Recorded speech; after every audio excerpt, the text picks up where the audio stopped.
Good morning and welcome to the Breakfast Rundown with me, Zulfick Farzan. It's Friday, the 25th of July 2025. Now, over the past 24 hours, some interesting things have been developing in Sri Lanka, especially with regard to Sri Lanka's economy. Now, the Ministry of Finance has confirmed that preliminary discussions are currently underway between Sri Lankan authorities and the International Monetary Fund ahead of the fund's fifth review of Sri Lanka's extended fund facility arrangement. Deputy Minister of Finance Dr. Anil Jayantha Fernando stated that the talks are being led by IMF Sri Lanka Mission Chief Evan Papageorgiou along with a delegation of IMF officials. These discussions were initiated following a recent meeting with President Anura Kumara Dissanayake. Dr. Fernando noted that the IMF team is engaging with several key state institutions that play a vital role in the country's economic framework. These include the Inland Revenue Department, Sri Lanka Customs, the Ceylon Electricity Board, the Public Utilities Commission of Sri Lanka, and the Ceylon Petroleum Corporation. The discussions are expected to conclude tomorrow, according to the Deputy Minister. In a related note, the International Monetary Fund is set to conduct its first review of Sri Lanka's extended fund facility program in fall of 2025, according to the IMF Communications Director, Julie Kozak. Now, in the Northern Hemisphere, fall refers to the season spanning from September to November. She made this comment in response to a question posed during last evening's press conference in Washington, D.C. Sri Lanka's ambitious reform agenda continues to deliver commendable outcomes. Inflation remains low, revenue collection is improving, and international reserves continue to accumulate for the country. The post-crisis growth rebound to 5% in 2024 is quite remarkable. The revenue to GDP ratio improved from 8.2% in 2022 to 13.5% in 2024. The debt restructuring is nearly complete, and program performance has been generally strong overall, and the government remains committed to program objectives. What I can also add is that although the economic outlook remains positive for Sri Lanka, global trade policy and uncertainties do pose risks.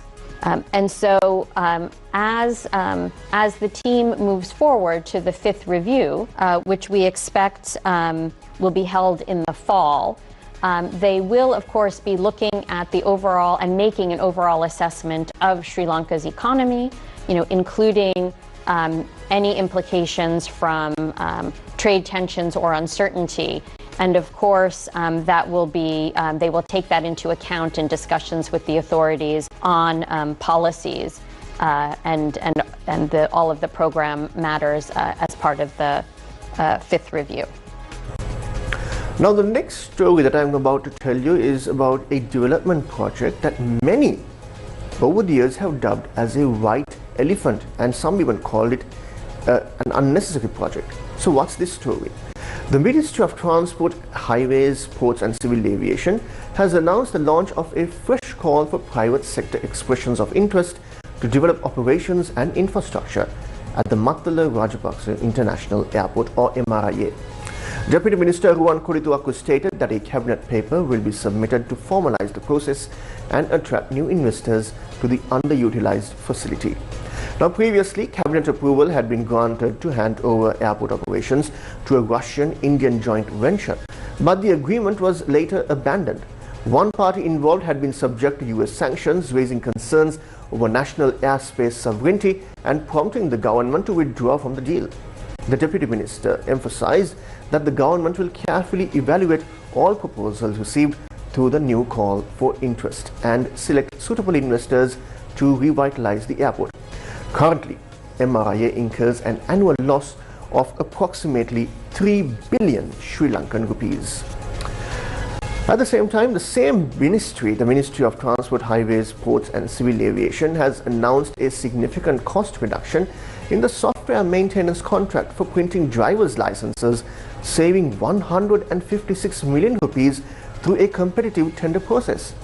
Deputy Minister Ruwan Kodituaku revealed that the previous contract which had been in place for 13 years, cost the government 184 million rupees annually. However, following a transparent procurement process, the new contract was awarded for just 28 million rupees per year. In addition, the tender for the driver's license card printing has also been revised, resulting in a reduced cost per card. Previously, each card cost 311 rupees, but under the new agreement, the price has dropped to 263 rupees and 80 cents per card. The Deputy Minister stated that this move not only saves public funds, but also corrects several irregularities that had occurred in the past tender procedures. As part of the new arrangement, the ministry has already placed an order for 800,000 driver's license cards. Now, also on a related note, the Urban Development Authority, or the UDA, has announced the opening of tenders for 20 new temporary parking lots in and around Colombo city area, aiming to ease traffic congestion and improve urban mobility. According to the UDA, previous efforts to free up land for parking were met with various challenges. Now, following a comprehensive review, the authority has now initiated a transparent tender process to allocate these spaces. Some of the parking lots are already operational, while several new ones have recently been established. The UDA stated that these additions are expected to significantly reduce vehicle congestion in the central Colombo area and its access routes. In a long-term move to address the city's chronic traffic issues, the government is planning to construct multi-story parking complexes within Colombo. Currently, over 400,000 vehicles enter Colombo daily, with 80% of them being private vehicles.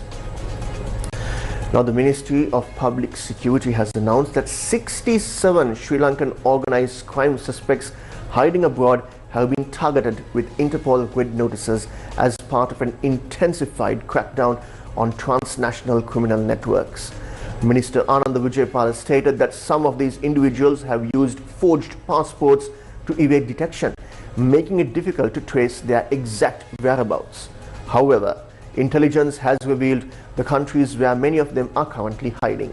The Sri Lankan government is now working closely with the foreign ministries of those countries to facilitate their arrest and extradition. According to the minister, nearly 20 suspects have already been successfully brought back to Sri Lanka in recent months.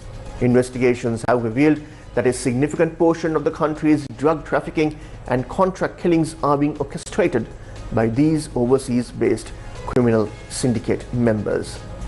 The Criminal Investigations Department continues to lead inquiries into these networks, while a separate investigation is underway into immigration officials suspected of facilitating the creation of fake passports for these criminals. Minister Vijaypala also confirmed that anti-narcotics operations are ongoing without interruption as part of the broader national security strategy. Now, the Sri Lankan government has announced plans to involve the police and Special Task Force, or the STF, in wildlife protection operations in a move to combat the illegal killing of elephants and other wild animals. Minister of Environment Dr. Dhammika Pattabandi said the decision was made following discussions with President Anura Kumara Dissanayaka, who provided specific directives on strengthening enforcement against wildlife crimes. As part of the broader initiative, the Department of Wildlife Conservation is set to recruit 200 new wildlife officers to bolster its field presence. Additionally, the ministry has approved the purchase of 100 cabs and 150 motorcycles to enhance the mobility and operational capacity of wildlife officers across the country. Now, let's move on to something traditional and something that attracts tourism to Sri Lanka. The historic Asala Perahara festival at the Sri Dalada Maligawa, or the Temple of the Sacred Tooth Relic, officially commenced this morning with the traditional cup situima, or the cup erecting ceremony. The ritual signifies the beginning of the inner temple processions, which will now take place daily leading up to the grand public parades. In preparation for the festival, the ceremonial cutting of the cup was carried out yesterday morning at the Alut Nuwara Dadimunda Devalaya in accordance with age-old customs. The ritual was led by Chief Basnayaka Nilame of the Vishnu Devalaya, Mahinda Watwata. Following the cutting, the sacred cup was transported to Kandy in a traditional procession carried by the revered elephant Suranimala. As per ancient tradition, the cup was then divided and distributed among the four main Devalayas associated with the Perahara. They are Natha, Vishnu, Kataragama and Pattini. The ceremonial delivery of the cup to each Devalaya was accompanied by processions featuring elephants and traditional drummers, adding grandeur and to the spiritual proceedings. With today's cup Situima, the Yasala Perahara festivities have officially begun. The inner temple processions will continue daily, culminating in the grand Kandy Asala Maha Perahara, scheduled to take place from 30th July to August 9th. Now, former Indian National Security Advisor Shiv Shankar Menon has issued a stark warning about the evolving geopolitical landscape, stating that South Asia's current polycrisis is unfolding at a time of unprecedented global instability and transformation. Speaking in Colombo this week, Menon noted that while countries like Sri Lanka are showing signs of economic recovery, others in the region remain vulnerable. What makes the current crisis more alarming, he said, is its timing. While Sri Lanka is an example of recovery from an economic crisis, others are not yet so fortunate.